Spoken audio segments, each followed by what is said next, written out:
Hello, students. I guess all of you can hear me. I was just checking my audio actually. I wasn't getting any response from the team also. So we may have to communicate more on the chat instead of probably, just audio. Okay, I can see some messages coming. We have voice quality is all good. Okay, PPT is clear on the screen. Great. Awesome. So thank you. And guys, I guess some of you were already here in the last session where we were discussing about the speaking. Let me just tell you what all we have done so far in the master classes, and hopefully there will be more to come with many other trainers here. It's really nice to have I wouldn't say that in IELTS it's like you have a doctor or like just a particular trainer. I only trust that person. Usually everyone has their own learning experiences, and it's better to have discussion about IELTS from many different say trainers or mentors. But yes, at the end you got to understand that who resonates well with you. So it's also important to know that you are in an institute or you are, for example, let's say Practica. If Practica had only one trainer, right, then it could have been difficult. But we don't, we have offline trainers, online trainers, and many other like that. So you get a more wide range of learning experience, and sometimes a few things that might have been missed out from other trainers one trainer can be told from the other or can be learned from the others.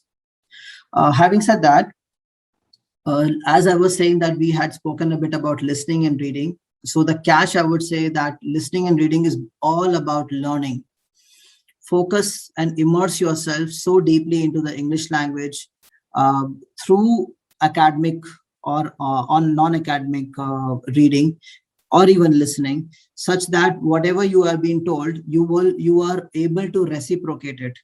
When I say reciprocated means, अगर मैं हिंदी में बताऊं तो आपने इतने अच्छे से उसको समझा है कि जब भी कोई उसके बारे में आप बात कर रहे हैं तो आप ऐसा बात कर रहे हैं जैसे कि आप एक सब्जेक्ट मैटर एक्सपर्ट है उसमें. इससे क्या होता है, आप अपनी जो भी आपने लर्न किया है उसको आप बताने के लिए दूसरों को तैयार हैं, और इस बताने की प्रक्रिया, that means sharing what you have learned, actually becomes your practice. So these things have to go hand in hand. So similarly in IELTS, when you are, say for example, you're reading a particular article on IELTS test itself, and you read an article about let's say cars, okay, how invention of cars was a particular topic, and now you have actually learned so much about from reading that article. I want you to actually share that. So who would you share that? Your mentor, or colleagues, or probably those who are practicing IELTS with you. इससे क्या होगा, या तो आप उसको share करोगे speak करके उसके बारे में, or you would probably writing about it. You can obviously use the same learning to write in your essays. Luckily, so many topics in IELTS reading are such that these examples can be literally quoted in writing also. And in IELTS examiners essay writings, वो they are really excited. अरे wow, इसमें कुछ example दिया, they are also learners, right? So उनको भी कुछ नया सीख के अच्छा लगता है, and they give you a higher band score, which is for the task response. ठीक है, इसके बारे में हम और डिटेल में बात करेंगे. So I was having a bit of a doubt, how will I be able to take listening, the general training and academic training writing completely. But today we have decided to only talk about the writing task 2. Okay, so you all know that general training, or whether it is the academic training, the writing task 2 topics are same. I can tell you that 4 years ago, or not even 2.5 years ago, there was a bit of a difference between the GT training essays and the academic training essays. How was the difference? The GT training essays were more about general and social topics like norms in the society. They were topics about, say, tattooing, was something had become a norm. There was a lot of talk about how globalization, that means global effect is happening on the local life, right? So these kind of topics were only entertained for general training, and for academic we had different set of topics. Most of the topics were based upon nuclear technology, biotechnology. They were topics regarding education, and somewhere related to deep learning. But अभी जो 1.5 years में specially जो मैंने trend देखा है, GT training के ऐसे, मतलब टूरिस्ट का जो टॉपिक है for normally tourist and businessman के जो टॉपिक होते हैं जीटी ट्रेनिंग में होते थे, वो अब एकेडमिक में रिफ्लेक्ट करने लगे. And similarly deep academic topics, for example crypto currency, right? These topics have started to reflect in general training essays also. So now general training essays as well as the academic training essays are same. There is not much difference. Yes, we need to understand few updates. When I say updates, अभी 2020 में specially कुछ चीजें change हुए थे. I would say there was a long gap जिसमें काफी सारे students जो, and I'm telling you, PhD in English.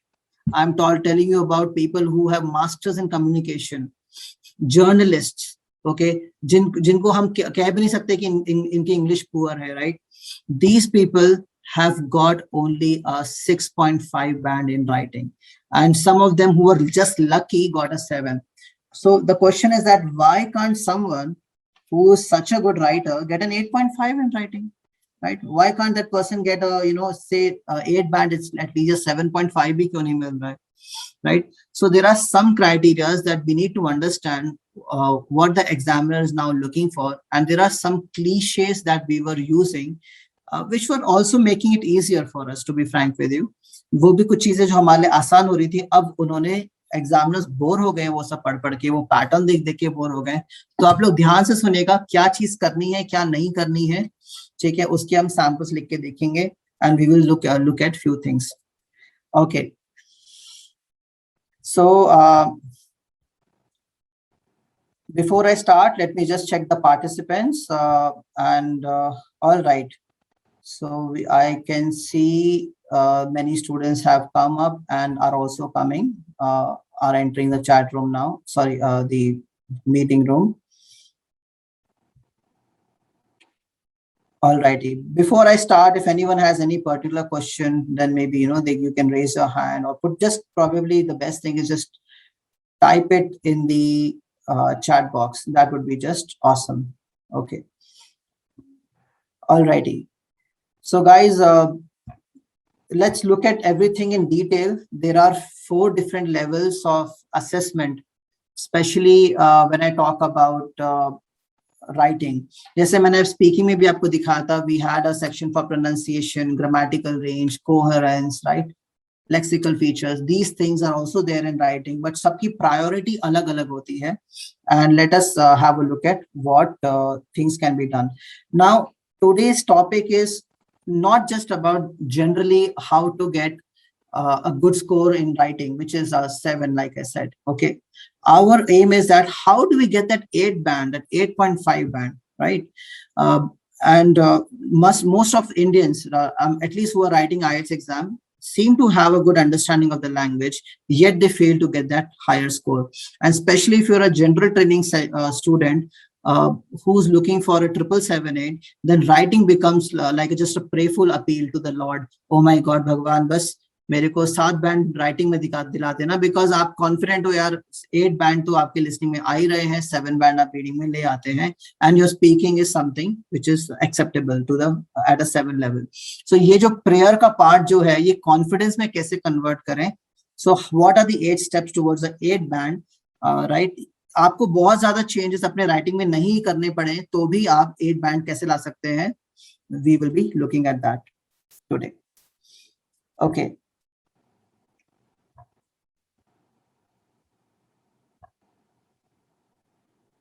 okay, so we will be looking at the assessment criteria. How do we structure our essay and the common mistakes to avoid. In fact, if the common mistakes we avoid, right, then I know that your coaches have already trained you about the assessment criteria and how to structure essay, but still we will look into some loopholes, right? अभी ये जो आपको दिख रहा है ये दो parameters हैं, the task response and coherence and cohesion. So in IELTS writing the ball game is really different in task 2. देखिए यही जो टॉपिक्स हैं, task response, coherence and cohesion, lexical resources, grammatical range and accuracy, यही जो चीजें हैं ये आपको टास्क 1 में भी होते हैं, ठीक है. और जब टास्क 1 की हम बात कर रहे होते हैं तो एग्जामिनर का फोकस होता है सिर्फ आपके ग्रामेटिकल रेंज एंड एक्यूरेसी में. सिर्फ मतलब मैं ये बताऊंगा 50% तक एग्जामिनर यही चाहता है कि आपकी ग्रामेटिकल रेंज एंड एक्यूरेसी बहुत अच्छी होनी चाहिए. And I am talking about task 1. तो उसमें अगर आप सिर्फ पैसिव वॉइसेस, कॉम्पाउंड सेंटेंसेस अगर डाल देंगे, sorry complex sentences and passive voice अगर आप एक्यूरेटली कर पाओगे तो आपका स्कोर अच्छा हो जाएगा. ये भी हमें जानने की जरूरत है कि task 1 has to be really good to balance the task 2 score. अब टास्क 1 में क्या होता है, सिर्फ 35% उसकी कैलकुलेशन होती है आपके बैंड स्कोर्स में, राइट. सो 65% क्राइटेरिया तो आपके वहीं से आ गए टास्क 2 से. सो आप मान लो कि आपका टास्क 2 में 6.5 ही दिया एग्जामिनर ने किसी रीजन से. अब आपको लग रहा है कि मैं टास्क 1 तो फिर भी बहुत अच्छा किया था and I will get a 7.5. That 7.5 band in task 1 is not going to make any difference to your task 2 score. It's not going to be like a 50-50% balance कर गया, नहीं. आपका टास्क 1 का स्कोर 8 बैंड लेवल का अगर होगा तब जाके वो 6.55 बैंड ज्यादा बढ़ के आपका ओवरऑल स्कोर 7 आ सकता है. सो टास्क 1 एक ऐसी चीज है, या तो आप एकेडमिक कर रहे हो या फिर आप क्या बोलते हैं लेटर्स जनरल ट्रेनिंग में कर रहे हैं, आपका it has to be like really good. Okay, अब मान लीजिए आपका टास्क 1 ही बुरा था, मतलब बहुत खास नहीं था, आपने 6.5 टास्क 1 में लेके आए और आपका टास्क जो 2 है वो आपने डिसेंटली किया, you got a 7 band in task 1, sorry task 2. सो अब जो 65% टास्क 2 में आपको जो 7 बैंड मिल चुके हैं वो कहीं चेंज नहीं होंगे even though you get a 6.5 in task 1, क्योंकि टास्क 2 की वेटेज इतनी अच्छी होती है. बट हाँ, अगर आपका टास्क 1 इतना खराब है कि वो 6 या 5.5 बैंड में जा रहा है तो definitely that can shake your score for task 2 also. Okay, so let's try to understand what these things are. Task response sufficiently addresses all parts of the task, presents a well-developed response to the question with relevant, extended, and full and supported ideas. Okay. Task 2 में सबसे ज्यादा important task response ही होता है. जैसे मैंने आपको बोला task 1 में ग्रामेटिकल रेंज इंपॉर्टेंट होती है, यहाँ पे सिर्फ टास्क रिस्पॉन्स के ऊपर ही फोकस किया जाता है. So what is a task response? Task response means I want an answer, right. और हम लोग क्या करते हैं, हम कहानी मानने लगते हैं इधर से उधर से. एग्जामिनर ने आपको सवाल पूछा है normally, do you think that battery powered vehicles are more have more advantages than disadvantages, ठीक है. और आपने क्या बोलते हैं कहानी स्टार्ट कर दी, companies like Tesla and let's say Audi have come up with great battery powered vehicles which are luring the world with a बहुत अच्छी आपने vocabulary भी use करी, you know, they have become the most conspicuous trends of today's society, everyone is discussing about these things. ठीक है, आपके answer की बात करो, मतलब पैराग्राफ में आप आ गए हो, ठीक है. तो माय डियर ये सब उन एग्जामिनर को बकवास लग रहा है. ही इज लाइक यार मैंने आपसे पूछा कि एडवांटेजेस ज्यादा है बैटरी पावर की या नहीं है, और आप क्या कर रहे हो, कहानी में अटक गए हो, right. So we got to be really careful. हमें कहानियों में अटकना नहीं है, हमें उनको आंसर देना है. आपका आंसर है, फॉर एग्जाम्पल इंट्रोडक्शन में आपने बोला yes definitely battery powered vehicles have more advantages than disadvantages, and now when you come to the paragraph you literally start discussing the advantages over the disadvantages. So आपका जो paragraph 1 होगा, which is the body paragraph 1, it will definitely it will carry a straightforward message that this is my point and इस point से लेकर मैं आपको कुछ evidences देने वाला हूँ, right, and that is going to be the like flow. Okay, so इसके बारे में और मैं आपको थोड़ा examples में provide करने की कोशिश करता हूँ. Like we will just I'll try to write down few things. So अभी मगर आपको मोटा मोटा ये जानना है कि टास्क रिस्पॉन्स ही आपके लिए deal basically it's the deal maker, right, for your task 2. Okay, next is coherence and cohesion. Okay, just a moment, I may have to just mute all participants because I was getting a bit of a background noise.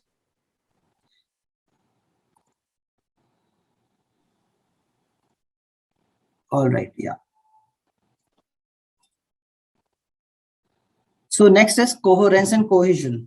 Okay, so coherence and cohesion, अगर आप mostly आप लोग इसके बारे में aware होंगे. It just coherence, the word means your way of telling a story. ठीक है, अब अगर जैसे मैंने अपना इंट्रोडक्शन ही बताया कि मेरा नाम शशांक शर्मा है, मैं बीसीए ग्रेजुएट हूँ, मैं इस वक्त बैंगलोर में हूँ, मैं मेरठ में रहता हूँ, ठीक है, मेरी हॉबीज ऐसी हैं वैसी हैं, तो ये बस इंफॉर्मेशन हो गई, इसमें कोई स्टोरी नहीं है. अगर मैं आपको नॉर्मली बताऊं कि हाँ, मैं जैसा आप जानते हैं कि मेरा नाम शशांक शर्मा है, मैं मेरठ में ही पैदा हुआ था, वहां से मैं थोड़ा ट्रैवल किया और साउथ में ज्यादा रहा, अब मैं वापस कभी साउथ कभी नॉर्थ में रहता हूँ. I'm lucky to have a work from home jobs, right?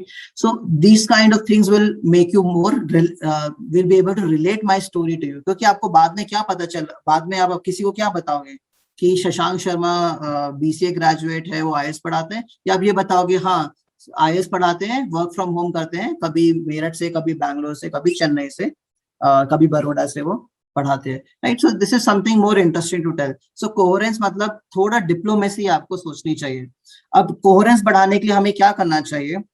हमें कुछ ऐसे न्यूज आर्टिकल्स पढ़ने चाहिए जो सारी चीजें कवर करते हैं, आपके जो माइंड है उसको हर एंगल से या उस स्टोरी को हर एंगल से देखने में आपको मदद करते हैं. I think I already share during the reading, जब हम सेशन ले रहे थे, कि डोगो न्यूज करके एक ऐसा आर्टिकल है जो लिटरली काफी एंगल से, एनवायरमेंटल फैक्टर हो गया आपका, या आपका क्या बोलते हैं हेल्थ का फैक्टर हो गया, या एजुकेशन का फैक्टर हो गया, कोई भी चीज है उसकी इफेक्ट सोसाइटी पे कैसे पड़ रही है, उसका इफेक्ट आपके क्या होता है गवर्नमेंट पे कैसे पड़ रहा है, आपके नेचुरल रिसोर्सेज पे कैसे पड़ रहा है, राइट? ये सब चीजें किसी भी कोई भी आप नॉर्मल से टॉपिक उठा लो, आप मान लो प्लास्टिक, ठीक है, हम बात कर सकते हैं प्लास्टिक के बारे में. अच्छा, अब तो बैटरी पावर्ड व्हीकल्स के बारे में बात करते, तो बैटरी पावर्ड व्हीकल्स ही ले लीजिए. क्या बैटरी पावर्ड व्हीकल्स हमारी सोशल लाइफ को इफेक्ट करेंगे? राइट, इट कैन बिकॉज जैसे आईफोन ने कल्ट बना लिया है, ऐसी battery powered vehicles will be seen as the thing of the next generation. So ये हमारी सोशल लाइफ को इफेक्ट कर सकता है. दूसरा, अगर मैं बताऊं आपको, बैटरी पावर्ड व्हीकल्स गवर्नमेंट के लिए क्या कर सकती है? Government definitely battery powered vehicles को एक लॉन्ग टर्म इन्वेस्टमेंट की तरह देख सकता है, राइट? और they can start seeing it as a way to earn income, not just from fuel stations but from battery powered vehicle charging stations also. तो government के लिए ये फायदा हो सकता है, ठीक है. तीसरा, हर गवर्नमेंट को अपना कार्बन फुटप्रिंट रिड्यूस करना है, तो वो भी एक बहुत बड़ा बेनिफिट हो गया, ठीक है. तो हम लोग सोचते हैं एक्चुअली कि ये सर आइडियाज नहीं मिलते हैं, मेरे को आइडियाज नहीं आते हैं सर, ठीक है, स्पेशली उस वक्त, that very moment when you are doing the examination, तो आपको आइडियाज नहीं आ रहे होते हैं, राइट? सो आप ये चीज नोट कर सकते हैं, अभी आप नोट डाउन कर लीजिए. आपको हर एक स्टोरी को या कोई भी टॉपिक है उसको आप सोशल एंगल से देखिए, सोशल लाइफ को कैसे इफेक्ट करेगा. आप देखिए हेल्थ को भी आप देखिए, अगर हो सकता है तो. वैसे बैटरी पावर्ड व्हीकल्स में हेल्थ का आई वुड से एंगल नहीं है, except for maybe fumes from the battery, but I think that's not the area of concern as of this moment, right? But फिर भी काफी टॉपिक्स में health का होता है. गवर्नमेंट को आप देखिए, फिनेंस देखिए, and obviously environment, nature, resources, ये सब चीजें बहुत इंपॉर्टेंट है अभी आपके लिए, ठीक है. तो हर एक टॉपिक को अगर आप एंगल से देखोगे तो आप एक बहुत अच्छी चीज कवर कर पाओगे, which is called as factors. अगर आपने 6 फैक्टर्स के बारे में बात की IELTS में अपने ऐसे में, तो आपको टास्क रिस्पॉन्स 100% आपको उसका फुल स्कोर ही मिलेगा. या okay, so this was more और लेस अबाउट टास्क रिस्पॉन्स. मैं इसलिए इसके बारे में इतना ज्यादा बात कर रहा हूँ बिकॉज सबसे इंपॉर्टेंट टास्क रिस्पॉन्स है. That means your answer must be really good.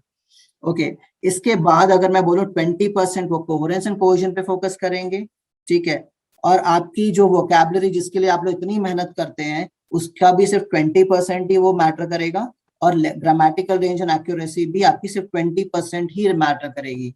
Okay, and wide range of structures में आपको मैं सिंपल 2 चीजें बता दूंगा, आपको कॉम्प्लेक्स सेंटेंसेस और पैसिव वॉइस ही प्रैक्टिस करनी है। It is more than enough for grammatical range.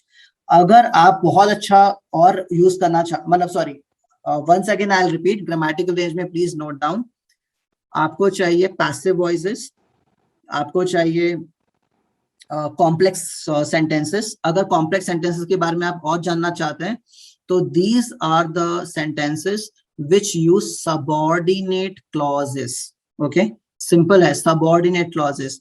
इसका मैं आपको लास्ट में ना स्क्रीनशॉट लेने के लिए भी बता दूंगा कि क्या क्या सबऑर्डिनेट क्लॉज आप यूज कर सकते हैं। तो लास्ट में कुछ चीजें जिनको मैं बोलूंगा, आप इनकी स्क्रीनशॉट ले लीजिए, ठीक है। सो ये सब चीजें बस आप बेसिकली अगर फोकस करोगे तो आपकी ग्रामेटिकल रेंज काफी है। थर्ड में आपको जो बताना चाहता था, the words would and could होने ही चाहिए आपके ऐसे में, ठीक है। कुड अगर ना भी हो पाए तो भी एटलीस्ट 2 वुड रखने चाहिए आपको, ठीक है, because would and could are modal auxiliary verbs which have a high range, which come under high range of grammar. For example, hypothetical sentences में would and could use किए जाते हैं, predictability में यूज किए जाते हैं, past में use किया जाता है, ये सब चीजें। ओके, और कॉमन चीजें जो हम लोग मॉडल्स यूज करते हैं जैसे कैन एंड शुड, इन सब की जगह भी आपको कुछ चीजें अवॉइड, आपको कुछ और चीजें लगानी चाहिए। जैसे कैन की जगह आप हमेशा कुड यूज कर सकते हैं, और शुड के जगह भी ought to, must, need to, right, supposed to, ये चीजें आप नोट कर लीजिए। I'll just repeat again कि should के जगह आप यूज कीजिए must, need to, ought to and supposed to, ठीक है। ये पार्ट भी अगर आप इतना छोटा सा भी आप चीजें ध्यान में रखेंगे तो भी आपकी ग्रामेटिकल रेंज के मार्क्स कहीं नहीं जाएंगे। और जैसे मैं आपको सबऑर्डिनेट क्लॉजेस के बारे में बताया, just 4 subordinate clauses are more than enough in your whole essay, ठीक है। बहुत सिंपल वर्ड्स हैं, while, before, than, that, so, if, ठीक है। ऐसे करके लिस्ट है, मैं आपको लास्ट में दिखा दूंगा। इतने भी 4 भी आ गए आपके ना तो आपकी ग्रामेटिकल रेंज 7 तक तो आ ही गई है। इसके बाद आप क्या बोलते हैं, वुड कुड, जैसे मैंने आपको बताया, और दूसरा मॉडल्स आप कुछ यूज कीजिए, you are through. Okay, 2 passive voices भी। सो बहुत ज्यादा आपको वर्क नहीं करना है। आपको एक्चुअली अगर टास्क 2 पे काम करना है तो आपको जो टास्क रिस्पॉन्स है ये बहुत अच्छा होना चाहिए। दैट मीन्स आप जो जनरल नॉलेज प्रेजेंट कर रहे हैं एग्जामिनर को, it has to be a well informed, it has to be a well informed one. Okay, now so let's see what are the things. So answer is relevant to the question, यही task response की बात कर रहे हैं। Does में है, make sure your ideas are directly related to the question. अब हम क्या बोलते हैं, जैसे मैंने आपको बताया कि हम बात कर रहे थे बैटरी पावर्ड व्हीकल्स की, right.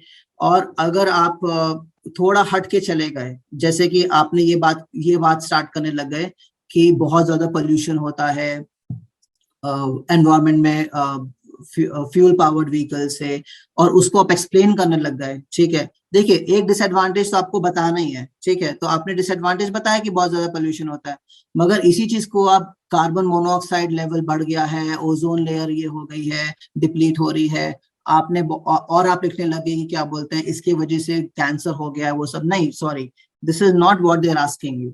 they are asking you, are the advantages more than the disadvantages? आपको disadvantages normally बस mention करना है कि हाँ ये कुछ disadvantages है।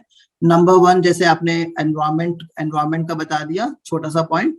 दूसरा पॉइंट आपने अगर आपको रखना है तो मेरे ख्याल से टेक्नोलॉजी भी एक नहीं, फ्यूल पावर्ड व्हीकल्स का एक और disadvantage over battery powered vehicles अगर हम कंपेयर करेंगे, हाँ, they are not as technologically advanced as the battery powered vehicles, ठीक है, because of the space that they require. अगर अब मैं इसको डिटेल में अगर एक्सप्लेन करने लगा, मान लीजिए मैं ये बताने लगा कि जब एक फ्यूल पावर्ड व्हीकल होती है तो उसमें इंजन होता है, इंजन के साथ चैसिस होता है, एग्जॉस्ट होता है, फिल्टर होता है, उसका हीट सिंक होता है, इसके वजह से इतना ज्यादा स्पेस हो जाता है, और उस पे ये सब स्पेस तो बैटरी पावर्ड व्हीकल्स में होती ही नहीं है, राइट। तो ये इतना अगर चले जाओगे डीप में तो दे will not entertain.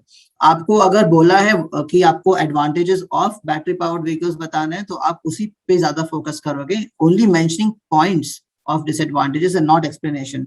So make sure your ideas are directly related to the question. Stay to the question. Use ideas and examples that you're familiar with and relate directly to the topic. हाँ, unnecessary ना आप assumptions मत दीजिए. ये मैंने काफी students में देखा ही है, और उनको लगता है कि कुछ नहीं बोल, और वो अच्छा तुक्का लगाने में हम लोग अच्छे होते भी हैं, ऐसी बात नहीं है, ठीक है. अगर हमने बोल दिया ओवर 70% ऑफ, नहीं, जैसे अभी मैंने सुना था कि most of the pollution happens because of vehicles on the road, ठीक है. मोस्ट ऑफ द पोल्यूशन का मतलब ये हो सकता है 50% से ज्यादा ही की बात कर रहे हैं. बट सरप्राइजिंगली एयर पोल्यूशन, अगर हम व्हीकुलर पोल्यूशन देखा जाए, मतलब जितने भी मोटरसाइकिल्स, ट्रक्स, कार्स को हम कंबाइन कर ले पूरे वर्ल्ड की भी, ठीक है, तो भी वो 20% से ज्यादा एयर पोल्यूशन नहीं करते हैं. इनफैक्ट इंडस्ट्री ज्यादा एयर को कंटामिनेट कर रही है. तो ये जो कुछ कुछ फैक्टर्स हम लोग ना हमने सुन रखे हैं अपने इधर उधर एंगल से, या हम अस्यूम करते हैं, प्लीज इसको अवॉइड कीजिए. You must be familiar with it, तभी आप यूज कीजिए. Okay, extend your answer to include a number of ideas that will support the question. Exactly मैं ये बता रहा था कि अगर आपको सपोर्ट करना है तो आप एडवांटेजेस को सपोर्ट कीजिए. अगर आपने जैसे एक छोटा सा सेंटेंस लिखा, that definitely the run even though you can say the running cost of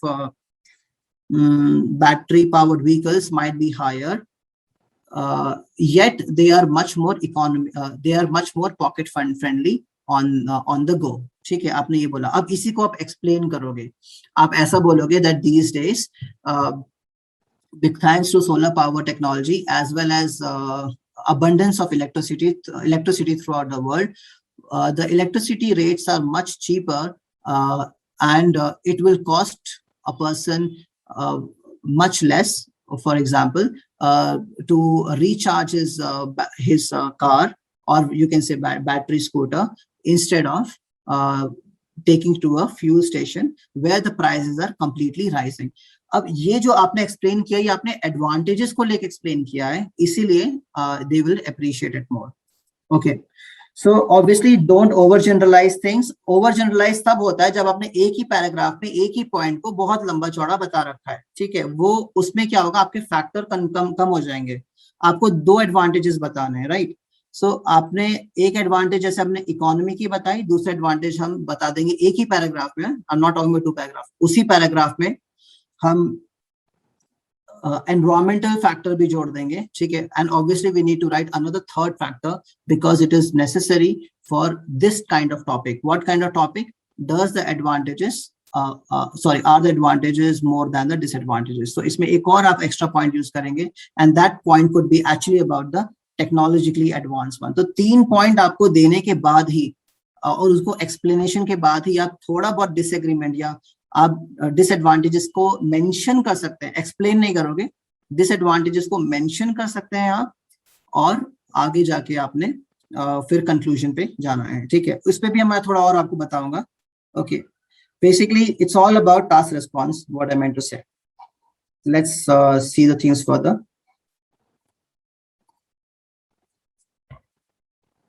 Meanwhile, if you want me to repeat something, please tell me. I will do that.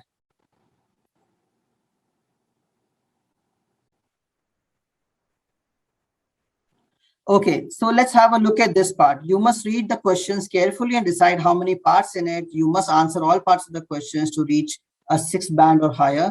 Let's look at some examples. Okay, so मैं आपको ये जो structures हैं इनको मैं एक और presentation में दिखाता हूँ, एक और slide में दिखाता हूँ. You'll get a much better idea. Hold on.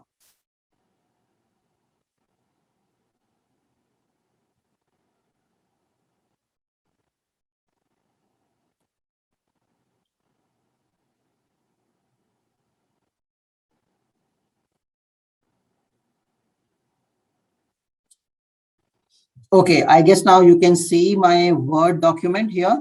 Okay, so in case अगर आपको स्क्रीन पे मेरा वर्ड डॉक्यूमेंट नहीं दिख रहा है जिसपे ऐसे structuring task two IELTS writing का हेडिंग है, तो प्लीज आप मैसेज कर दीजिएगा चैट बॉक्स पे so that I'll know. Actually today I'm just using a single system. Usually I use 2 systems to check whether the screen share is working properly. Okay, so guys, yes, काफी तरह के ऐसे topics आपको मिलेंगे जिनमें थोड़े बहुत वेरिएशंस हैं. For example, advantages and disadvantages just not is not the only one. हम अभी मोर एडवांटेज और डिसएडवांटेजेस की ही बात कर रहे थे. और इसी क्वेश्चन को ऐसे भी पूछ सकते हैं कि does the advantage outweigh the disadvantage. These are the two ways of asking. There is give your opinion, discuss both the views and give your opinion. इनमें भी फर्क आ जाता है स्ट्रक्चरिंग में. Basically positive and negative, positive और negative बहुत ज्यादा अभी कॉमन हो गया है. पॉजिटिव एंड नेगेटिव तो छोड़ ही दिया उन्होंने, मगर जब पॉजिटिव एंड नेगेटिव पूछते हैं तो लोग एडवांटेज एंड डिसएडवांटेजेस की तरह लिख देते हैं. ये हमें अवॉइड करना चाहिए. मतलब हमें, अगर आप एडवांटेज एंड डिसएडवांटेजेस की बात कर रहे हैं तो आपको क्या वोकैबुलरी यूज करनी है. आप बोलोगे there are drawbacks and merits, right. Synonyms use करेंगे, the biggest advantage is that etcetera. आप कुछ एग्जांपल्स बताएंगे, ठीक है. मगर जब आप पॉजिटिव एंड नेगेटिव की बात करोगे तब आप वोकैबुलरी शिफ्ट करोगे. आप you will not use the words merits and drawbacks, you will use the words affirmative, pessimistic, okay, on the bright side, on the dark side. ये सब चीजें ओके तरह आप बात करोगे. Okay, we will discuss a little bit more into this, okay, shortly. Then give reasons and what are the causes. अच्छा, positive और negative में ना आपको जैसे आप देख सकते हैं कि मैंने कुछ कुछ जगह पर हाईलाइट कर रखा है, ठीक है, येलो कर रखा है. तो जहां पे येलो कर रखा है उनमें आपको अपना ओपिनियन बिल्कुल नहीं देना है. आपको ये नहीं बोलना है इन माय ओपिनियन, ना कंक्लूजन में बोलना है ना इंट्रोडक्शन में बोलना है. आपको तभी बोलना है अपना ओपिनियन जब आपसे पूछा जाएगा. और नॉर्मली पॉजिटिव और नेगेटिव में पूछते ही हैं, डू यू थिंक बोलते हैं, do you think it is a positive और नेगेटिव डेवलपमेंट. फिर बोलेंगे व्हाट आर द रीजंस. तो आपको बोलना है, या आप ये भी बोल सकते हैं कि what are the problems associated with it, या ये भी बोल सकते हैं व्हाट आर द इफेक्ट्स. तो ये तीन जो वर्ड है ना, ये अलग अलग वर्ड है. रीजंस का मतलब होता है कॉजेस, उसके क्या रीजंस हैं. इफेक्ट्स का मतलब होता है कि उस रीजन के क्या इफेक्ट्स हो सकते हैं. अब वो जो इफेक्ट्स हो सकते हैं वो पॉजिटिव इफेक्ट भी हो सकते हैं, नेगेटिव इफेक्ट्स भी हो सकते हैं, ठीक है, वो आप डिसाइड करोगे. मगर उन्होंने अगर बोला है व्हाट आर द प्रॉब्लम्स, तो 100% आपको प्रॉब्लम्स में ही रहना है. These are the things that are critical to understand an IELTS ऐसे कि आपको ये गलती नहीं करनी है कि उन्होंने पूछा है कॉजेज एंड इफेक्ट्स और आपने प्रॉब्लम्स एंड सॉल्यूशन, या आपने प्रॉब्लम्स एंड इफेक्ट्स लिख दिया मान लीजिए, या उन्होंने बोला प्रॉब्लम्स एंड सॉल्यूशंस और आपने रीजंस एंड सॉल्यूशंस का ऐसे तो नहीं लिख दिया. ये भी आपको संभल के चलना पड़ेगा, क्योंकि अगर आपने ये मिस्टेक करी ना तो एग्जामिनर आपको 6 बैंड भी नहीं देने वाला है. ओके, बिकॉज फॉर्मेट एरर आती है 5 बैंड्स में आती है. द फॉर्मेट में बी इनअप्रोप्रिएट. अगर आप बैंड डिस्क्रिप्टर्स देखेंगे तो उसमें यही दिखा होता है. 9 बैंड में तो चलो everything is all well, but 5 band में अगर आप देखोगे बहुत क्लियरली लिखा है स्पष्ट शब्दों में, द फॉर्मेट में बी इनअप्रोप्रिएट. तो इसका मतलब आपने रीजन एंड सोल्यूशन को अगर प्रॉब्लम एंड सोल्यूशन में लिख दिया, बहुत बड़ी गलती करी आपने. अगर आपने रीजन एंड सोल्यूशन, सॉरी यहाँ पे रीजन सोल्यूशन है और आपने कॉजेस एंड इफेक्ट्स में उसको कन्वर्ट कर दिया तो भी बड़ा इश्यू होगा. Okay, so these are small things that we need to keep in mind. और जब आप बेसिकली मैं आपको सच बात बताऊं तो स्पीकिंग और writing without a trainers help is not possible, क्योंकि ट्रेनर आपकी इतनी सारी चीजें स्पॉट कर लेता है, एरर्स, और कितने सारी चीजें आपको करेक्ट कर लेता है कि आपका अश्योर्ड होता है कि आप 7 बैंड तो लेने ही वाले हो, ठीक है. And it has a good feeling, you know, it is worth it because you are going to a foreign country, right, to probably study or live there. You want to be well prepared. और आपका पता भी लगता है ना कि आपने कितनी बार आईएलटीएस अटेम्प्ट किया है. आपने एक ही अटेम्प्ट में आप 777, 8 लेके आ जाओ, ठीक है, तो आप सोचिए कि कितना बेटर आपका पोर्टफोलियो बैठ जाता है. So don't be shy. जो भी इनहिबिशंस हैं उनको आप साइड में रख के बेटर है कि आप एक ट्रेनर अपॉइंट करवाइए अपने लिए, ठीक है, and practice these things with them and make sure that trainer is updated. काफी लोग अभी भी I have seen कि old formats follow कर रहे हैं, which is really sad. Okay, so हम छोटा मोटा मैं आपको बस बता देता हूँ, जैसे एडवांटेज एंड डिसएडवांटेज में कैसे स्ट्रक्चरिंग करनी है. यहाँ पे आपको 2 पॉइंट्स लिखा है विद एक्सप्लेनेशन. ये बात बहुत ध्यान से सुन लीजिए. ये जो 2 पॉइंट्स हैं ये 2 आंसर्स हैं. आपको एक ऐसी लाइन लिखनी है, ठीक है, आई विल रिपीट. आपको एक ऐसी लाइन लिखनी है स्टार्टिंग ऑफ द पैराग्राफ में which is a direct answer to the question, and that sentence, only that sentence will be explained. So एक ही पैराग्राफ में आपको 2 ऐसे सेंटेंस लिखने हैं जिनको आप एक्सप्लेन करोगे. मैं आपको नॉर्मल एग्जांपल देता हूं. I hope you are able to follow orally. क्या कोई चाह रहा है कि मुझे लिखना चाहिए ये सब चीजें आप लोग, या आप लोग फॉलो कर पा रहे हैं? जैसे मैं अभी एडवांटेजेस एंड डिसएडवांटेजेस बात कर रहा था बैटरी पावर्ड व्हीकल्स के, आई होप आप लोग फॉलो कर पा रहे हैं वर्बली, राइट? अगर नो है आंसर तो प्लीज मुझे चैट बॉक्स में बोलिए. I can just put on screen share for a notepad also, and I can type it out for you. Okay, I have a response. We are able to follow. Nice, thank you. Okay, so main argument जो है वो examiner is looking for 3 things. ये आप note कर लीजिए please. Examiner is looking for 3 things: main argument, explanation and evidence. ठीक है, आपको एक पैराग्राफ में एक एविडेंस देना है, नहीं तो आप एक्सप्लेन भी कर सकते हो. अब हम दूसरा एक टॉपिक उठा लेते हैं. Let us take the topic of biotechnology for example. ठीक है, and the question is very simple: what are the advantages and disadvantages of biotechnology? ठीक है, so मैंने पहला अपना पॉइंट लिया कि एडवांटेज मैंने लिखा बायोटेक्नोलॉजी का, it gives a higher yield to the farmers.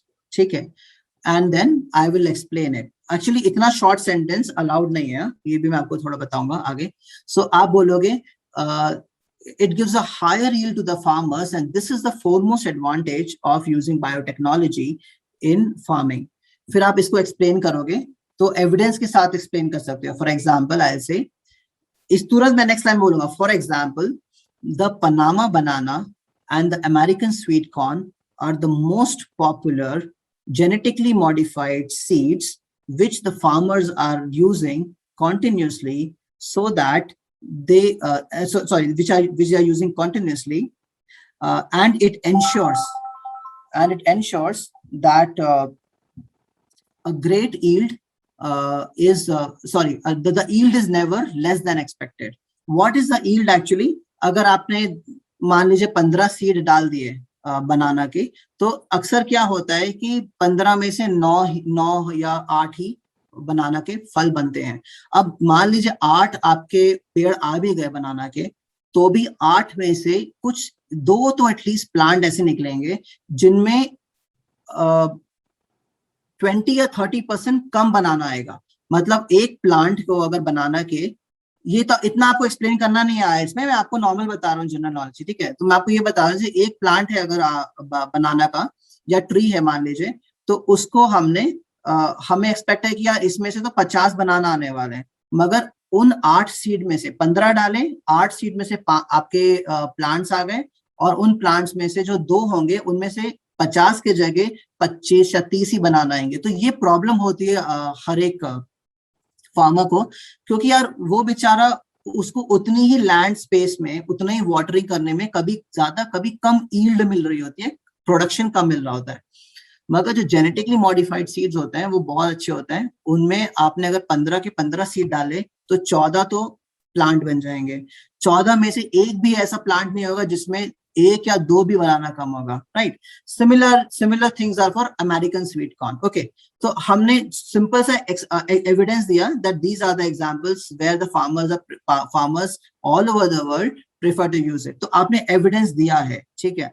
अब जब दूसरा पॉइंट मैं मेन आर्गुमेंट में डालता हूँ जेनेटिक में, ठीक है, तो I can also again related to the farming. I can say for example, these plants, moreover, I can use a coherence like furthermore or moreover, in addition, I can say, for example. So in addition to this, and this is my answer number 2, okay? In addition to this, these crops are highly resistant to pests, okay, which further reduces the pesticide costs. तो ये answer हो गया. अब इसको मुझे explain करना है, क्योंकि मैंने पैराग्राफ 1 में ऑलरेडी एक एविडेंस दे दिया है बनाना का और अमेरिकन स्वीट कॉर्न का. सो अब मुझे जो दूसरा एविडेंस है वो ऑप्शनल है, मैं चाहूं तो ना भी दूं. सो मैं नॉर्मली एक्सप्लेन कर दूंगा. Because of the scientific research, it has been seen that many crops can be made to have less effect on pesticides, and this is a great boon to the farmers, as they don't need to worry about major fungal attack on the trees, which also ensures their crops and production. ठीक है, तो इसका मैंने कोई evidence नहीं दिया, इसमें मैंने कोई एविडेंस नहीं दिया, मतलब मैंने ये नहीं बोला कि Panama banana is resistant to a particular microbe which from the soil, and the microbe name is for example Bacillus. ठीक है, तो ये सब हमें करने की जरूरत नहीं है. One evidence in one paragraph. Okay, so in this kind of topic, advantages का आपने एक पूरा पैराग्राफ लिखा with 2 points, मतलब 2 answers and explanation, and similarly आपको disadvantage में भी करना पड़ेगा. अब disadvantage में आप, जैसे कि आपने एक एग्जांपल दिया disadvantage का, that they can create new pathogens.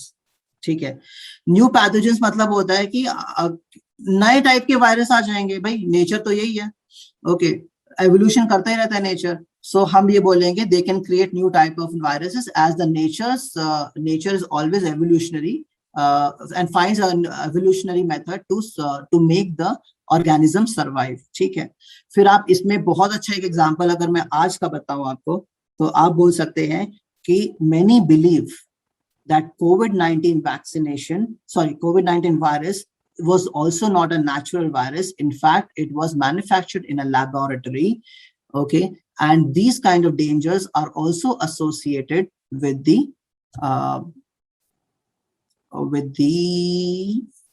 genetically engineered crops. Okay, so हमने evidence वापस दिया, COVID-19 का evidence दिया हमने, right? So ऐसे ही करते करते आपको फिर दूसरा जो पैराग्राफ का जो दूसरा आंसर पर लिखोगे डिसएडवांटेज, तो आपने उसमें फिर जनरल एक्सप्लेनेशन भी चलेगी. तो रिमेंबर दिस,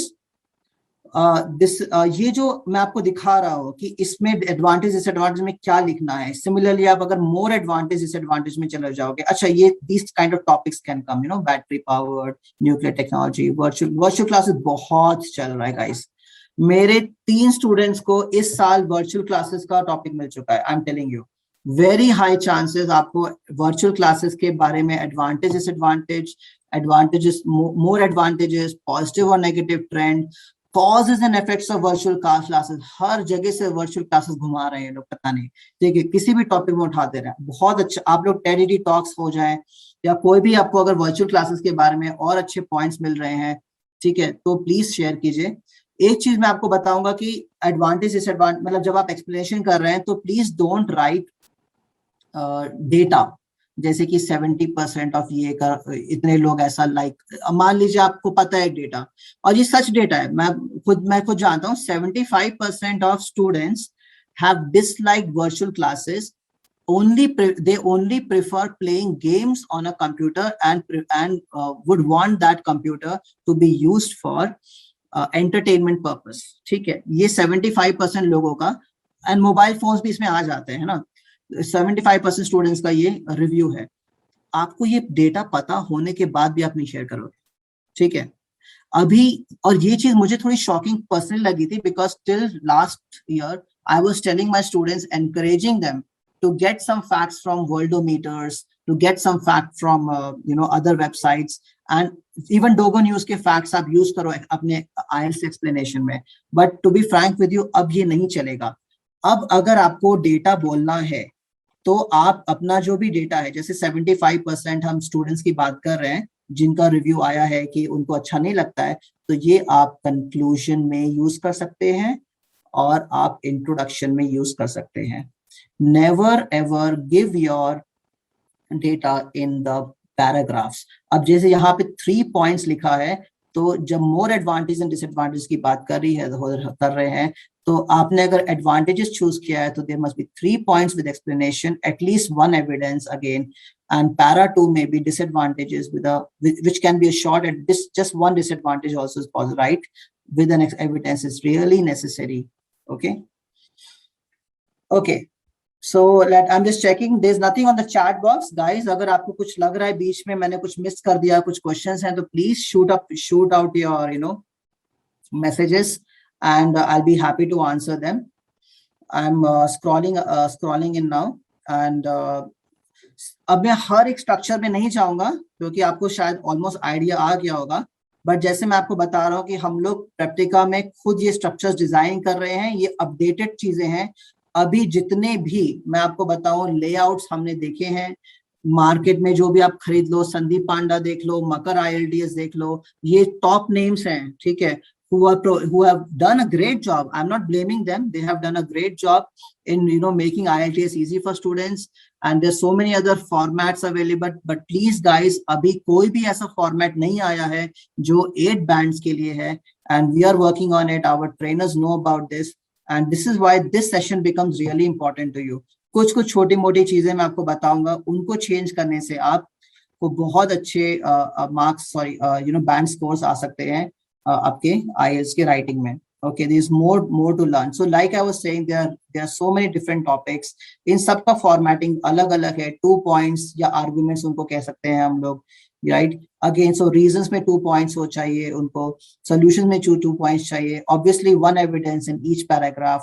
कंक्लूजन में आप डेटा भी डाल सकते हैं, right. What not to do also is important. अभी तो मैं आपको बता रहा हूँ क्या करना है, ठीक है. So these are the kind of things. और सबसे इंटरेस्टिंग डेवलपमेंट मैंने ये देखा है फिलहाल कि जब हम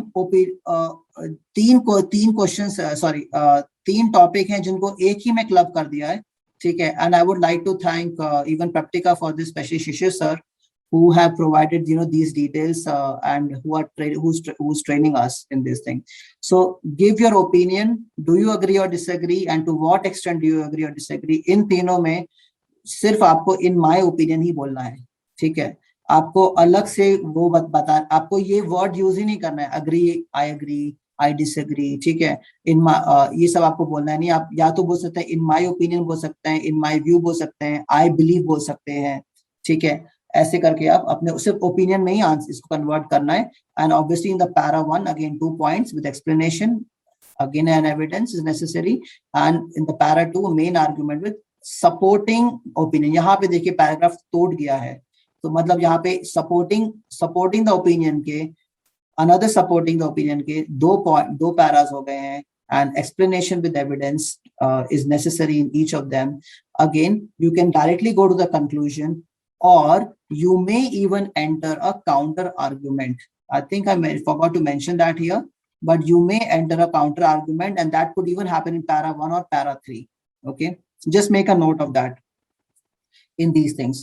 Okay, so I'm not going to go into detail with all the structures now. जैसे मैं आपको बताया था कि structures जानना हमारे लिए really important है IELTS का. अगर आप structure से deviate होते हैं तो कोई chance नहीं है आपको 6 band भी लाना, ठीक है. अगर आपने स्ट्रक्चर से डिवेट हुआ है और फिर भी आपको 6 बैंड आ गए, तो मान लीजिए कि एग्जामिनर को आपकी ग्रामेटिकल रेंज, लेक्सिकल फीचर्स और कोहेरेंस तीनों मतलब मिलाकर बहुत अच्छा लगा होगा, इसलिए उसने आपको 6 बैंड दे दिया होगा. नहीं तो कोई चांस नहीं है. आपको स्ट्रक्चर ही फॉलो करना है, आंसर ही करना है जैसे उन्होंने एक्सपेक्ट किया है. You need to understand the difference between the reasons and solutions, causes and effects, what is your opinion, and many and these kind of tasks. Okay, moving forward.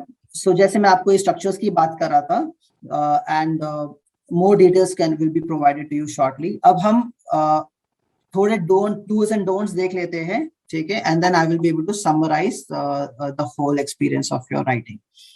Okay. So read the questions carefully, that present your opinion and support it throughout the whole essay. Yeah, support your opinion throughout the whole essay. आपको lines ऐसे use करने हैं कि आप उसको support कर रहे हैं. बीच में भी कभी-कभी I also believe बोल सकते हैं, ठीक है, and these kind of things. You got to be careful about your plurals, okay, and कुछ words हैं जो आपको use नहीं करना है. जैसे you जो word है ये आपको बिल्कुल use नहीं करना है, okay, आपने writing में. You may do it also, you may also know, ये जो वर्ड है प्लीज कभी यूज मत करना. ओके, डोंट में क्या करना है? So like I said, most importantly don't he है. हमें ये नहीं बोलना है कि आई एम, जैसे कि एडवांटेज एंड डिसएडवांटेज का टॉपिक है, ठीक है, आपने बहुत अच्छा लाइन लिखी. आपने लिखी कि as technology is seeing surprising leaps, so there is no doubt that in our own life it has brought in a lot of excitement, and especially towards what is next. A same trend can be seen today with the battery operated vehicles. आपने ऐसा एक paraphrase किया, फिर आप बोलोगे many wonder that there are both advantages and disadvantages. अगर आपको ये word तुरंत use नहीं करना है तो merits and drawbacks भी बोल सकते हैं. For example, so many wonder that are there only merits or disadvantages also. ठीक है, ऐसे करके आपने लिख दिया. Ideally आपका यहीं पे खत्म हो जाना चाहिए introduction. ठीक है, आपने बस मेंशन किया है कि आर देयर एडवांटेजेस और डिसएडवांटेजेस, या आपने नॉर्मल स्टेटमेंट भी बोल दिया. आपको क्या नहीं करना है, आपको ये नहीं बोलना है in this essay I am going to look at the both advantages and disadvantages, या आपको ये नहीं बोलना है in this essay both advantages and disadvantages will be discussed. Yes, it is true कि अगर आप 99%, 1% में प्रैक्टिकल को अलग लेके जा रहा हूँ, ठीक है, अब 99% कोई भी फॉर्मेट देखोगे ये लाइन 100% दिखी होगी आपको, but IRS ORG, which is the governing body of IRS, which is even above British Council and Cambridge, they have said, and clear instructions, they have said we are not going to give an 8 band to that person who writes cliches, and this has become a cliche. What is a cliche? I am going to both solutions and reasons will be elaborated. Both the suspicions will be discussed in the ensuing paragraphs. ठीक है, this essay will discuss. I hope मैं बिना write किए भी इसको आपको समझा पा रहा हूँ, right? I'm not typing it out, but I guess you're able to get the example clearly कि हमें क्या बिल्कुल नहीं करना है. अब अगर आपको पूछा गया है कि what is your opinion, तो आप बोलोगे yes. This is my opinion, and you will keep quiet. You will just move to the next line. ठीक है. So this is something what we need to practice. Okay. So don't tell the examiner what you are going to say and what you have said. इसका what you have said मतलब in conclusion, जब आप conclusion में आते हो तो हम हमेशा reiterate करते हैं अपना point. In conclusion, I will like to say that we should not do this, we should not. नहीं, आपको कोई भी चीज ऐसी जो आपने मेंशन कर रखी है पहले ही, वो आपको रिपीट नहीं करनी है, किसी भी हालत में रिपीट नहीं करनी है. कंक्लूजन ऐसा नहीं होना चाहिए आपका कि इंट्रोडक्शन का रिपीटिशन है. Okay, so yeah this is a logical way to present ideas. Yeah okay, this nothing much. So again, don't में क्या करना है, over use basic linking words. Please ये जो वोकैबुलरी है, firstly, secondly, on one hand, on the other hand, the first reason for, the primary reason, the affirmation causes have solutions, the foremost reason, ये सब band है इस वक्त.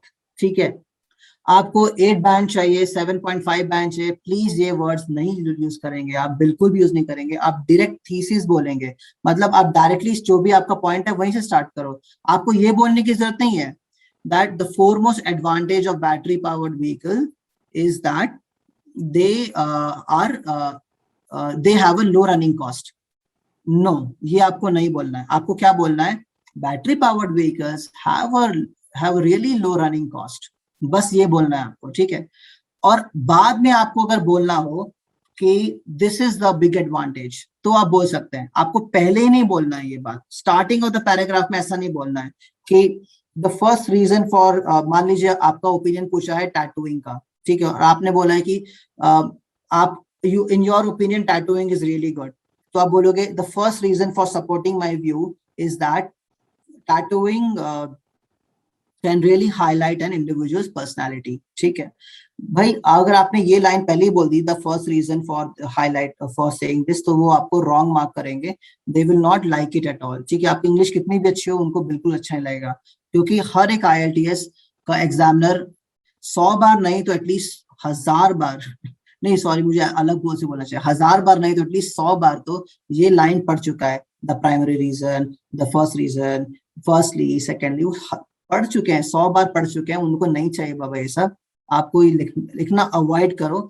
अगर लिखना ही पड़ रहा है आपको, तो आप बीच में डाल दो उसको. जैसे मैंने आपको बताया कि tattooing really highlights a person's personality, can really enhance a person's personality, and can make him feel more confident and क्या बोल सकते हैं टैटूइंग का, वैसे तो आई am not somebody for tattooing but फिर भी मैं सोच रहा हूँ, can really make him feel confident and part of and help him stand out in a unique manner. ठीक है, तो ये बात करके मैं बोल सकता हूँ and this is the foremost, sorry मैं बोल सकता हूँ this is what the supporters से। ठीक है, तो हम बाद में बोल सकते हैं ये बात, मगर पहले तो बिल्कुल नहीं बोलना है। दिस इज द नंबर, ये चीज आप छोटी मोटी आप याद रखोगे कि what we are going to do in the essay अगर ना बोले। और छोटी सी दूसरी बात ये है कि स्टार्टिंग में हमको ये जो वर्ड्स हैं फर्स्टली, सेकेंडली, फर्स्ट रीजन, ये हमने अवॉइड किए तो you are good to go, भाई आपने गंगा पार कर ली है। ठीक है ना? Okay, so use headings or subheadings. Don't use headings, subheadings. Obviously, don't underline the words or phrases. ये हमें स्कूल में सिखाया जाता है, मगर प्लीज मत कीजिएगा. Don't use one sentence paragraph. Introduction अगर आपको लिखना है तो 2 सेंटेंस होने ही चाहिए. कंक्लूजन में 2 सेंटेंस होने ही चाहिए. अगर आप कोई भी शॉर्ट ऐसे पैसेज लिख रहे हैं काउंटर आर्गुमेंट का, सॉरी पैराग्राफ लिख रहे हैं काउंटर आर्गुमेंट का, तो 2 सेंटेंस होने ही चाहिए. And don't start every sentence with a linking device. Linking device क्या हो गया? Furthermore, in addition, the first reason, the primaries. ये आपको start नहीं करना है. ये बात बता रहा था मैं आपको. इससे आपको start नहीं करना है. ये आप बीच में लिख रखो. पैराग्राफ के बीच में कहीं भी रख दो. सेकेंड लाइन में भी, फर्स्ट लाइन और सेकेंड लाइन को भी आप जोड़ने के लिए यूज कर सकते हैं लिंकिंग डिवाइस. मतलब कोहिजन कहते हैं उसको, कोहिजन. ठीक है, सो कोहिजन आप यूज कर सकते हैं, मगर प्लीज आपको स्टार्टिंग ऑफ द पैराग्राफ में यूज नहीं करना है. ओके, अगर वही मैं मतलब कंफर्म करूंगा तो ये नहीं है कि आपको यूज नहीं करना है, स्टार्टिंग ऑफ द पैराग्राफ में यूज नहीं करना है बस. Okay, remember this example PEEL. आपको पॉइंट, एग्जाम्पल, एक्सप्लेन और लिंक करके स्टार्ट करना है, मतलब आपको पैराग्राफ लिखना है. If you remember this and factors जो मैंने बताया था, 6 अलग अलग तरीकों से आप अपने सिनेरियो को देखिए. कोई भी टॉपिक है उसका काफी जगह से इफेक्ट पड़ता है, उन चीजों को आप ध्यान में रखिए. ओके ओके, क्वेश्चन टाइप्स तो हमने देख लिए. I don't think I want to go more into this. Okay, obviously they say use less common vocabulary. Okay, मगर यूज लेस कॉमन वोकैबुलरी का मतलब ये नहीं है कि आपने वोकैबुलरी का मीनिंग ही चेंज कर दिया. अभी मेरे एक स्टूडेंट थे जिसमें IELTS के जो राइटिंग टास्क 1 का ग्राफ था उसमें मिलियंस लिखा था. ठीक है ना? तो क्योंकि मिलियन पैसेंजर्स की बात चल रही होगी, तो बार बार मिलियन उसको पता लग गया यार मिलियन तो ज्यादा रिपीट हो रहा है. तो what she does, she writes hundreds of thousands of. ठीक है, नहीं इतना भी आपको नहीं जाना है. ठीक है, देखो कुछ चीजें आप चेंज नहीं कर सकते. अगर राइटिंग टास्क 1 में लिखा हुआ है कि भाई मिलियंस में डेटा है, तो आपको मिलियन वर्ड यूज करना ही पड़ेगा. What you can do is you can come across it. मतलब आप कंपेयर कर दो कि यार पहले में अगर 7 मिलियन था और दूसरे में 11 मिलियन है, तो आप बस बोल दो कि it was almost 2 times more, या आप कह सकते हैं it was almost 1.5 times more. ऐसा बोल सकते हो just to avoid the word million. मगर ये नहीं करना है कि मिलियन को हंड्रेड्स ऑफ थाउजेंड्स ऑफ बता दिया. अब जैसे कि वर्ड है स्कूल, स्कूल को अवॉइड करने के लिए किंडरगार्टन आप नहीं लिख सकते. ठीक है, चिल्ड्रन को अवॉइड करने के लिए आप टॉडलर चूज नहीं कर सकते हैं, क्योंकि किंडरगार्टन और टॉडलर्स एक अलग सेक्टर होता है ना? स्कूल्स में स्कूल्स होते हैं, किंडरगार्टन होते हैं, वो अलग होते हैं. ठीक है, आप स्कूल को चेंज करके एजुकेशन इंस्टीट्यूट बोल सकते हो, आप गवर्नमेंट रन एजुकेशनल बॉडीज बोल सकते हो. ठीक है, अकेडमीज बोल सकते हो, प्राइवेट एंड पब्लिक एकेडमीज बोल सकते हो, मगर ये नहीं कि आपने कैसे उल्टा सीधा चेंज कर दिया. So be very careful in choosing different words या सिनोनिम्स. सिनोनिम्स आपका चेंज नहीं करना चाहिए वर्ड के मीनिंग को. ठीक है, ये बात याद रखिएगा प्लीज कि आप कोई भी शॉर्ट फॉर्म्स यूज नहीं करें. Can't, doesn't. ठीक है, और ये ईडियम्स और क्लीशेस है ना, ये सब भी कम ही यूज कीजिएगा आप. तो अब से ना अब थोड़ी चीजें आप वो कर लीजिए, स्क्रीनशॉट ले लीजिए. क्या आपको बिल्कुल यूज नहीं करना है? The grass is always greener on the other side, love is blind of the side, top of my head, old is gold. ठीक है, ये सब जो हमारी आदत हो गई है लिखने की, ठीक है, ये हमें नहीं करना है, क्योंकि बहुत सारे एग्जाम्पल्स में यही दिखता है. Okay, Okay, we'll just end up in 4 minutes more because I think we are crossing the time limit. Just take a small screenshot of this, please. Please take a screenshot of this also कि आपको क्या use करना है, good में क्या है, in recent times बोलिए, can not बोलिए, मेजर इश्यूज बोलिए, मगर क्या नहीं बोलना है, नाउडेज, कांट, कंट्रोवर्शियल इशू, ये सब चीजें भाई आप अवॉइड करो. प्रॉस एंड कॉन्स नहीं बोलना है आपको, बेनिफिट्स एंड ड्रॉबैक्स ही बोलना है, ठीक है. फर्स्टली बिल्कुल नहीं बोलना है, द प्राइमरी रीजन बोल सकते हैं आप, मगर अगेन फर्स्टली और प्राइमरी रीजन जो सॉरी जो वर्ड है द प्राइमरी रीजन, ये आपको मिडिल ऑफ द पैराग्राफ में यूज करना है, स्टार्टिंग ऑफ द पैराग्राफ में बिल्कुल भी यूज नहीं करना है, ठीक है. So please may have a screenshot of this, ठीक है. क्या आप यूज कर सकते हैं, क्या आप यूज नहीं कर सकते हैं. I hope you have taken the screenshot. I'm moving to the next screen now. Okay मैंने आपको पहले बताया था कॉम्प्लेक्स सेंटेंसेस में क्या क्या चाहिए आपको, रेंज ऑफ ग्रामेटिकल ग्रामर में. इसका भी आप प्लीज एक बार स्क्रीनशॉट ले लीजिए, ठीक है. अगर आपने रिलेटिव क्लॉजेस में गलती करी, ये वाला जो है रिलेटिव क्लॉजेस, ठीक है, हु, दैट और विच, आपको 7 बैंड नहीं मिल सकता, ना स्पीकिंग में ना राइटिंग में, ठीक है. अगर आपको बेसिक ग्रामर में भी प्रॉब्लम आती है तो मेरा सजेशन यही है कि टाइप कीजिए गूगल पे रिलेटिव क्लॉजेस वर्कशीट या रिलेटिव क्लॉजेस एक्सरसाइजेस, ठीक है. Follow the links, do some exercises, check your scores, discuss with your mentor कि उसको कैसे इंप्रूव कर सकते हैं. वैसे तो फ्रैंकली स्पीकिंग आप अगर 2-4 करोगे, आप आंसर देखोगे ना, तो आपको खुद ही आइडिया आ जाएगा कि कहाँ पे विच, कहाँ पे दैट, कहाँ पे हु, कहाँ पे हुम लगाना है, ठीक है. इसकी प्लीज प्रैक्टिस कीजिए, कंडीशनल क्लॉजेस की प्रैक्टिस कीजिए. Okay just take a screenshot. Gerunds काफी इंपॉर्टेंट है. मैं जेरेंट्स का टॉपिक अभी तक ले नहीं पा रहा हूँ अलग से, बट जेरेंट्स ना एक्चुअली एक ऐसा पार्ट है, बस वो आईएनजी कहीं पे हम यूज कर लेते हैं. सो ये ना कॉम्प्लेक्स सेंटेंसेस के ही पार्ट होते हैं, बट अलग से एक्सरसाइज मिले आपको वर्कशीट तो अच्छा है, आप करके you can just do it as a fun activity, you know, fun grammar activities. Okay task response की हमने बात कर ली, इन सब चीजों की. Okay I guess you can take a screenshot of this. Task response में क्या आपने किया है, क्या नहीं किया है, please take a screenshot.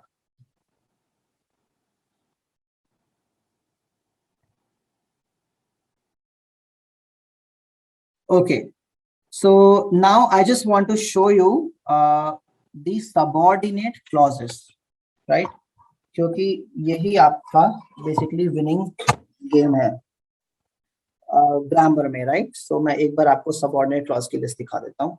Hold on please.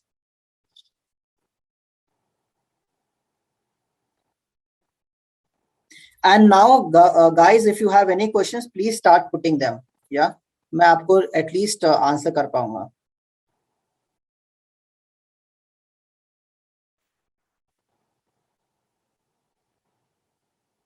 I think मैंने स्पीकिंग के सेशन में भी सबऑर्डिनेट क्लॉज का लिस्ट दिखाया था, I remember, but still please take a screenshot. जब भी आप ऐसे या लेटर्स या आपका एकेडमिक टास्क 1 है, जब भी आप लिखना स्टार्ट करो, इन वर्ड्स को अपने सामने रख के ही स्टार्ट करो. आपका एम है आपको 4 यूज करने हैं, टास्क 1 में एटलीस्ट 3, टास्क 2 में 4, ठीक है. ये आपका एम है. अगर आप ये यूज कर रहे हैं ना तो आपके सारे सेंटेंसेस कॉम्प्लेक्स ही जाएंगे. हमारी हाँ कॉम्प्लेक्स सेंटेंसेस में ही चाहिए होते हैं ये, ठीक है. कॉम्पाउंड हमें यूज नहीं करना है, सिंपल हमें यूज नहीं करना है. Passive sentences are really good specially for task 1. मैं आपको एक एग्जांपल बताता हूं. यहाँ पे देखिए, people often suffer from sickness, this is often caused by stress. This essay will discuss the main causes of stress related sicknesses. पहले तो ये जो लाइन है ना, ये अलाउड ही नहीं है. अब this essay will discuss about that, तो ये तो आपको लिखनी नहीं है. अब ये जो 2 सेंटेंस है, people often suffer from sickness, this is often caused by stress, इसको आप आराम से कोई भी सबऑर्डिनेट क्लॉज यूज करके ज्वाइन कर सकते हो. आप बोल सकते हो people often suffer from sickness which is caused by stress. तो आपने which यूज किया, राइट, which यूज किया और आपने ये ज्वाइन कर दिया. सिमिलरली आप देखो यहाँ पे नेक्स्ट पैराग्राफ में, people are working longer hours than ever before. ये पीपल क्या कह सकते हैं आप पीपल को एम्प्लॉयज कह सकते हैं, यहाँ पे आप इंडिविजुअल्स कह सकते हैं, क्योंकि वर्किंग तो भैया एम्प्लॉयज ही करते हैं, है ना।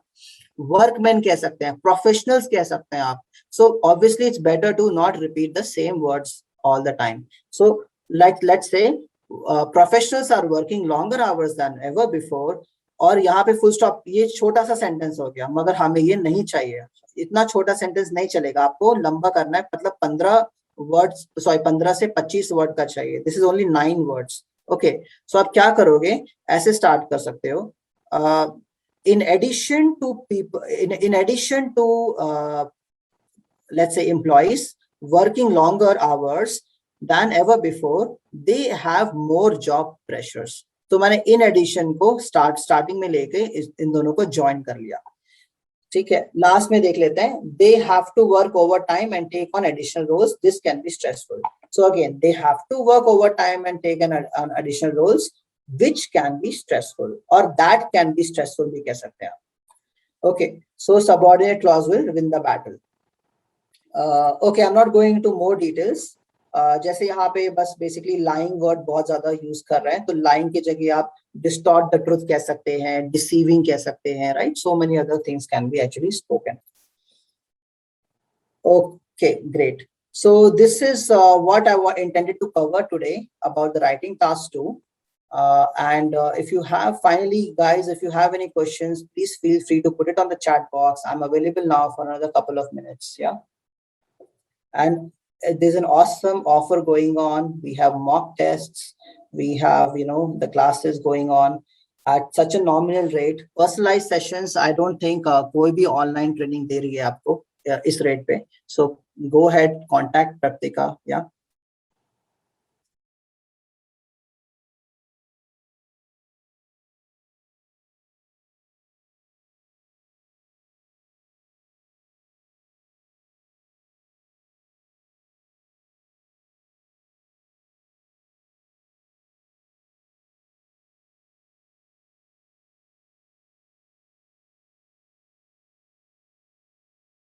so guys, usually what happens, आप लोग यूट्यूब में देख रहे हैं, अपडेट्स देख रहे हैं आईएल्स के बारे में, राइट, या probably you just bought a master class course और समथिंग, उसमें मटेरियल्स तो आपको मिल जाएंगे, ठीक है, मगर आप असेसमेंट कैसे करवाओगे?